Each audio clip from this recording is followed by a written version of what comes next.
चलिए बच्चों, आज हम लोग पढ़ने जा रहे हैं एक समान चुंबकीय क्षेत्र में आवेश की गति।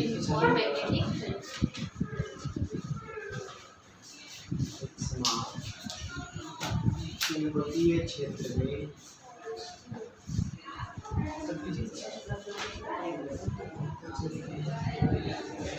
में आपसे आवेश की गति। आइए इंग्लिश बनाया जाए गति। तो मोशन का इंग्लिश कैसे बनाते हैं? पीछे से ना, motion of a charge in a uniform magnetic field.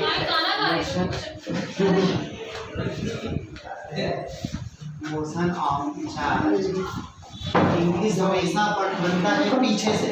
पीछे सबसे वर्ड क्या है? गति। गति का इंग्लिश मोशन। का हो चाहे की हो चाहे की हो, उसकी इंग्लिश ऑफ होती है। आवेश की इंग्लिश इन होता है। चुंबकीय क्षेत्र तो यहाँ मैग्नेटिक फील्ड, लेकिन वो चुंबकीय क्षेत्र कैसा है तो उसके सामने एक विशेषण है, इसलिए इसको लिखेंगे एक समान चुंबकीय क्षेत्र के साथ में। तो uniform magnetic field, uniform magnetic field. Okay, ये रहा। ठंडा पानी पी रहे हैं, नुकसान करेगा ना ये सब ठंडा हो गया। आइए देखिए, तो पढ़ते हैं हम लोग। ये देखिए, तो एक समान चुंबकीय क्षेत्र है, यूनिफॉर्म मैग्नेटिक फील्ड।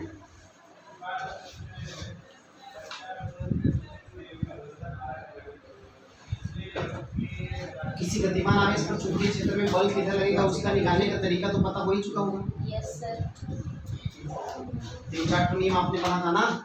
चलिए देखें, ये एक समान चुंबकीय क्षेत्र है। एक बताओ, अगर मैं ऐसे चुंबकीय क्षेत्र बनाऊंगा ऐसे, तो इसका मतलब वो परपेंडिकुलर आउटवर्ड है, बाहर की ओर। ठीक है, बाहर की ओर, लंबवत बाहर की ओर ना, परपेंडिकुलर आउटवर्ड। लेकिन अगर हम कह दें ऐसा क्रॉस बना दिया तो क्या है? इनवर्ड है ना, परपेंडिकुलर वर्टिकली इनवर्ड है, ऐसे ठीक ना, एक ऐसे अंदर की। तो ये चुंबकीय क्षेत्र मैंने बना रखा है। ये एक समान चुंबकीय क्षेत्र है, जैसा कि इसमें नाम लिखा होगा ना। अब इसमें कोई आवेश गति करता हुआ प्रवेश करता है। मान लीजिए कोई आवेश ऐसे प्रवेश किया, तो आपको पता है कि जब आवेश इधर जाएगा, बेटा बातें नहीं, ऐसे आवेश जाएगा इधर, तो मान लीजिए v वेग से गया, तो आपको पता है इस समय इस पर बल किधर लगेगा? ऊपर लगेगा, ऊपर। दाहिने हाथ निकाल लीजिए, जिधर चुंबकीय क्षेत्र ऊपर फिंगर्स नीचे, जिधर आवेश है उधर ये भी हो गया, बल कहाँ लगेगा? ऊपर। तो ये आवेश कहाँ चला जाएगा? ऊपर। तो 1 मिनट, ये आवेश जब इसमें प्रवेश करेगा तो इस पर एक लगातार बल लगेगा जो इसको ऊपर ले जाने की कोशिश करेगा, ठीक है ना। तो ये तुरंत ऊपर नहीं चला जाएगा, इसके पास वेग है ना, ये सीधे ऐसे जा रहा था, लेकिन एक बार ऊपर खींच रहा तो ये ऐसे टेढ़े हो जाएगा ना। फिर जब ऊपर जाने लगेगा तो एक बार इधर की ओर खींचेगा, क्यों नहीं? ऊपर हो गया, चुंबकीय क्षेत्र अंदर, बल कहाँ लगेगा? इधर। तो इस वजह से ये इधर की ओर चलने लगेगा, ठीक है ना। ऐसे ही वो आपने कल निष्कर्ष पहुंच चुके थे कि ये वृत्ताकार मार्ग पे घूमने लगता है ना। ओके, तो ये वृत्ताकार मार्ग पर घूमने लगेगा आवेश।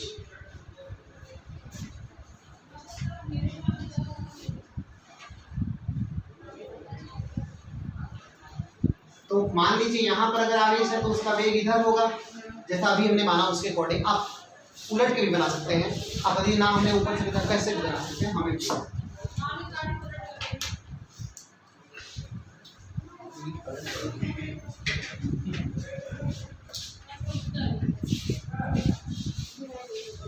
ये रहा, ठीक है ना। ये आवेश है बेटा ना, ये जो बिंदु बना रखा है मैंने, ये आवेश है। ओके, ये क्यू है, क्यू। ओके, अब जरा बताइएगा, इधर जब जा रहा होगा तो बल किधर लागे? ऊपर।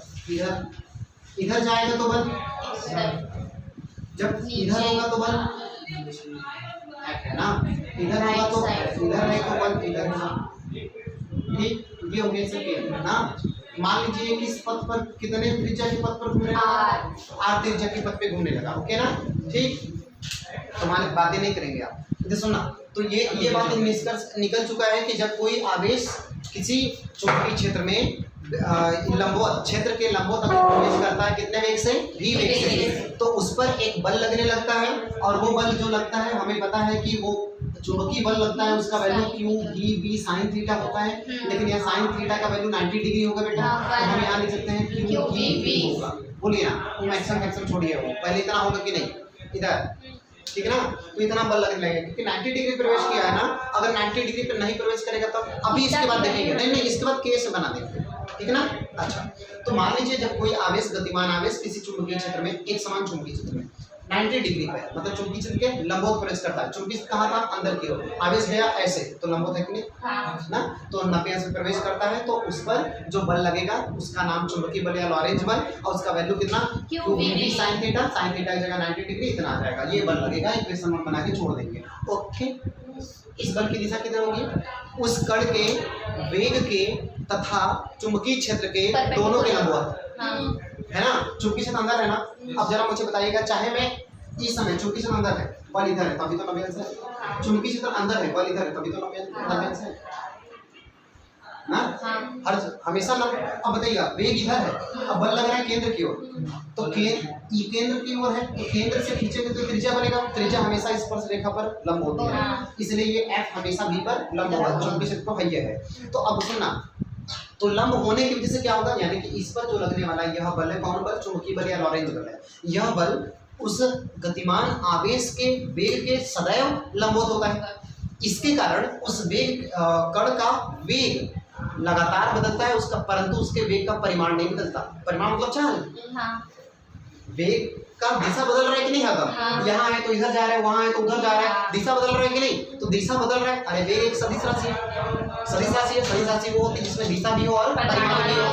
अगर परिमाण बदलेगा चाहे दिशा बदलेगा, वो राशि बदल जाएगी। हाँ। लेकिन इसमें परिमाण नहीं बदल रहा है, लेकिन दिशा लगातार निरंतर बदलता जा रहा है। ठीक है, इस बल के प्रभाव में, इस कारण कहेंगे हम कि इस बल के प्रभाव में कण के वेग का परिमाण तो नियत रहता है, परंतु दिशा लगातार बदलती है, जिसके कारण उसकी गतिज ऊर्जा सदैव नियत होगी। तो बात था ना, गतिज ऊर्जा बराबर हाफ mv स्क्वायर।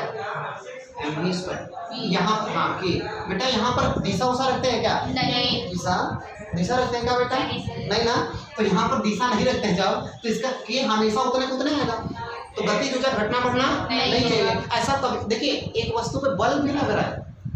अब आपको पता है कि अगर कोई वस्तु रुकी है तो उसमें बल लगाएंगे तो हो सकता है वो चलने लगे, या चल रही है बल लगाएंगे तो हो सकता है उसकी स्पीड बढ़ जाए या फिर रुक भी जाए। हाँ। या हो सकता है गतिमान वस्तु को बल लगाए तो उसकी दिशा बदल जाए। वो डिपेंड करता है किधर लगाएं। आप इधर जा रहे हैं, कोई वस्तु पीछे से एक लग मार दिए तो स्पीड बढ़ जाएगी, है ना, उसी दिशा में लेके रहेगा। तो वो डिपेंड करता है, बल के कई प्रभाव हो सकते हैं, वो बल किधर से लगाया जाए, कैसे लगाया जाए, इन बातों पे डिपेंड करता है। तो जरा मुझे बताएं, तो एक वस्तु गतिमान है जिस पर एक बल निरंतर लग रहा है, परंतु वह बल उसके गतिज ऊर्जा में कोई परिवर्तन नहीं कर रहा है, तो केवल उसके दिशा में परिवर्तन कर रहा है। ठीक है ना। तो इस बल दिशा परिवर्तन किया और हमेशा उसके वेग के क्या लग रहा है? लंबवत। तो ऐसा तभी संभव है कि वो वस्तु ऐसा गति तभी संभव कर सकता है जब वो कैसे घूम रहा हो?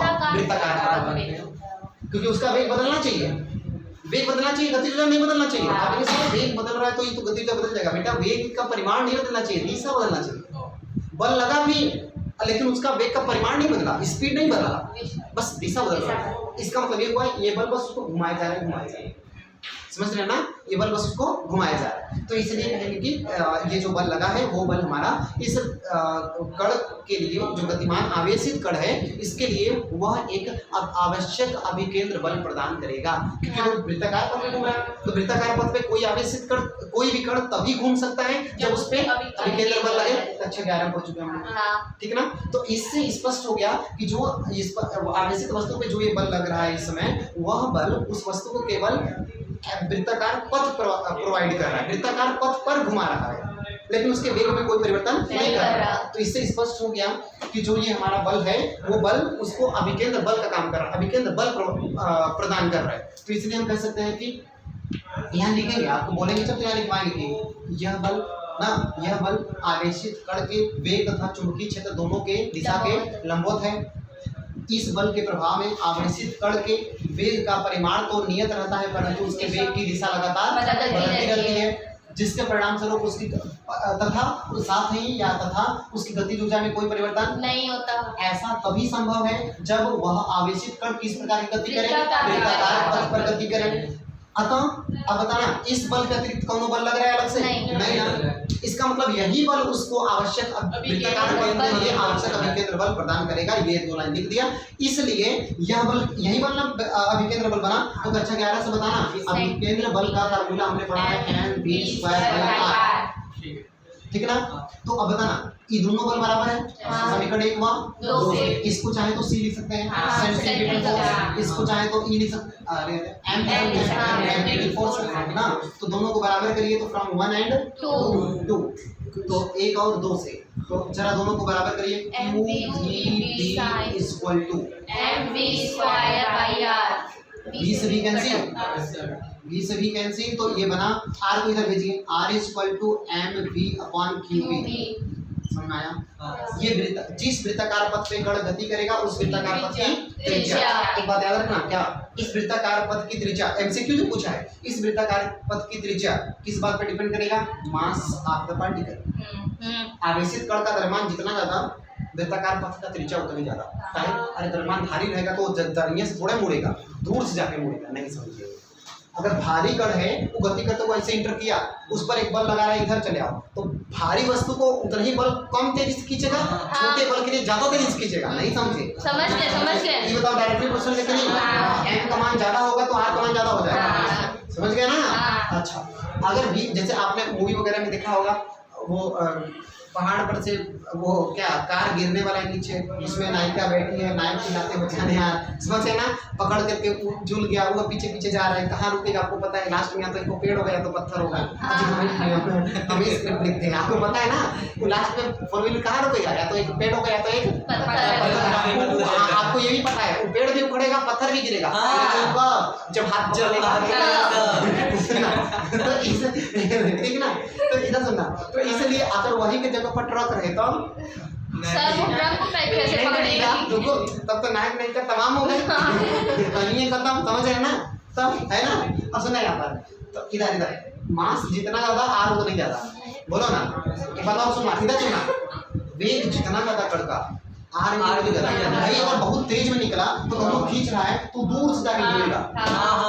बहुत तेज बाइक चलाते जा रहे हैं घुमाने मोड़ पर, ठीक है ना, या तो घुमाने में घुसा समझे ना, या तो फिर दूर से घुमाना, समझे ना। बस वही बात है, जितना ज्यादा स्पीड पथ उतना नहीं बढ़ा, पथ जितना बढ़ा त्रिज्या उतनी बढ़ा। बढ़िया, आवेश जितना ज्यादा आवेश रहेगा आर उतना ही कम रहेगा, ठीक ना।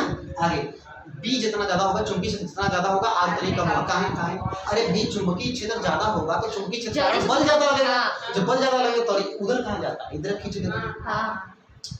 चुंबकीय क्षेत्र ज्यादा रहेगा तो बल ज्यादा नहीं होगा, जब बल ज्यादा होगा तो उसको लड़िए ने खींच लेगा जल्दी से, आओ इधर। अब बताना, आवेश ज्यादा रहेगा तो बल ज्यादा होगा कि नहीं, अगर बल ज्यादा होगा तो दूर कहाँ जा रहा है, इधर आओ, खींच दिया। जब आवेश ज्यादा होगा तो आर छोटा नहीं हो जाएगा, बोलिए ये समझ में आया कि नहीं, क्या बात की नाम तेज सुना, ठीक। अभी सुना, अब हम निकालेंगे आवेशित कण का परिक्रमण काल। तो कण का परिक्रमण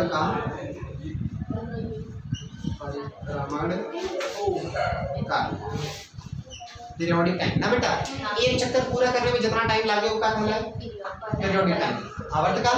अब मुझे बताना परिक्रमण काल कहलाएगा। अब यहाँ बताना परिक्रमण काल टी, अगर मान लीजिए आगे ये कण किस वेग से चल रहा है, वेग से चल रहा है। मान लीजिए आपको पता है कि 4 बराबर दूरी बटे समय बराबर क्या है, दूरी बटे 4, तो दूरी बटे 4, दूरी एक चक्कर में कितना दूरी चलेगा, 2 पाई आर, आर मानेगा त्रिज्या, ठीक है ना, अपॉन में क्या वेलोसिटी, वेग, v का मान बोला, यहाँ से बोलिए v का मान q या नहीं कोई बात नहीं, या तो v का मान बोलिए या तो r का मान, r का मान। हाँ तो t इक्वल टू कहेंगे समीकरण 1 से ना, यहाँ बगल में 2 पाई r m v नीचे आके बैठ जाएगा, ये रहा। अब एक v से v की पाई गया तो ये है 2 पाई m अपॉन qb, ये का पाई, सही है बेटा। ये रहा परिक्रमण का, ओके ना। ठीक समय अब याद रखना एक बात, तो ये आर पर डिपेंड नहीं करेगा, अब नहीं इसमें नहीं आर नहीं है ना, लेकिन अब आपको कहीं बड़ा पथ रहेगा तो ढेर टाइम में घूमेगा, बोलिए ना, बड़ा पथ रहेगा तो ज्यादा टाइम में घूमेगा और छोटा पथ रहेगा तो कम टाइम में घूमेगा। तो टाइम इसमें आर होना चाहिए था कि नहीं, लेकिन नहीं है आर, इसका मतलब टी आर पर डिपेंड नहीं करेगा। तो आइए अभी एक्सप्लेन करते हैं क्यों नहीं डिपेंड करेगा। अब बताना, अगर जैसे भी बढ़ेगा, अगर आर बढ़ा अब भी बढ़ जाए तब क्या होगा, तब टाइम उतना रहेगा, वही तो। अरे दूरी बढ़ गई स्पीड भी बढ़ गया तो टाइम उतना लगेगा ना। अगर उसी अनुपात में घटा बढ़ा तो यहाँ वेग आर पर डिपेंड करता है। जैसे वेग बढ़ेगा आर बढ़ जाएगा, हाँ या आर बढ़ेगा तो वेग बढ़ जाएगा। हाँ जब पथ ज्यादा दूरी चलना है तो स्पीड बढ़ा दी, हाँ। कम में समय लगेगा। हाँ ज्यादा दूर चलना है, आर अगर ज्यादा है तो वेग भी तो ज्यादा है, आर कम है तो वेग भी जब कम है, तो इसका मतलब कि दूरी अगर बढ़ रहा है तो स्पीड भी तो बढ़ रहा है, तो समय तो कम में लगेगा ना, तब तो समय उतने उतने रहने देना है। अगर आपको कहा जाए यहाँ से जाना है, मान लीजिए ए शहर से बी शहर तक जाना है, ठीक ना, उसकी दूरी कुछ निश्चित है, दिया गया है, आपको 5 घंटे लगते हैं, कहा जा रहा है कि आपको 5 घंटे से, या तो मान लीजिए उस शहर से और दूर कहा दिया गया, उससे और दूर जाना है, ठीक, तो अगर 5 घंटे लगे तो क्या करेंगे आप? स्पीड बढ़ा देंगे। हाँ, यही तो कह रहा है ये, आर अगर बढ़ा तो वेग बढ़ा देंगे, तो समय उतना ही रहेगा। बोलिए सही कहाँ रहेगा? चलिए आगे सुनिएगा। कण की आवृत्ति, कण की आवृत्ति, बेटा आप लोग पढ़े होंगे फ्रीक्वेंसी क्या होता है? हाँ, रेसिप्रोकल ऑफ रिलेटिव टाइम, आवर्त काल के व्युत्क्रम को आवृत्ति कहते हैं। तो आवृत्ति को n से दिखाइए चाहे f से दिखाइए, जैसे भी आपको किसे दिखाएंगे? फ्रीक्वेंसी f सही है, सही है, सही है। f से क्या n से? एम से किसी से भी दिखाया जा सकता है, n से, f से, न्यू से भी दिखाते हैं, तो बाद में देखा जाएगा। n तो इसको उलट के लिख लीजिए, cube upon 2 pi m. Two pi m. सुना है? ये कंप्लीट, ये हेडिंग हमारा कंप्लीट है, ठीक है ना। लेकिन एक कब के लिए कंप्लीट हुआ? जब 90 डिग्री में प्रवेश करेगा तब। अगर किसी एंगल पे, जब किसी एंगल पे प्रवेश करेगा तो उसके लिए क्या होगा अभी हम देखने वाले हैं। अगर तिरछे प्रवेश करता है, 90 अंश पे नहीं प्रवेश करता, तब क्या होगा तो अभी हम देखने वाले हैं। ओके ना, इतना लिख लिया जाए, चलिए।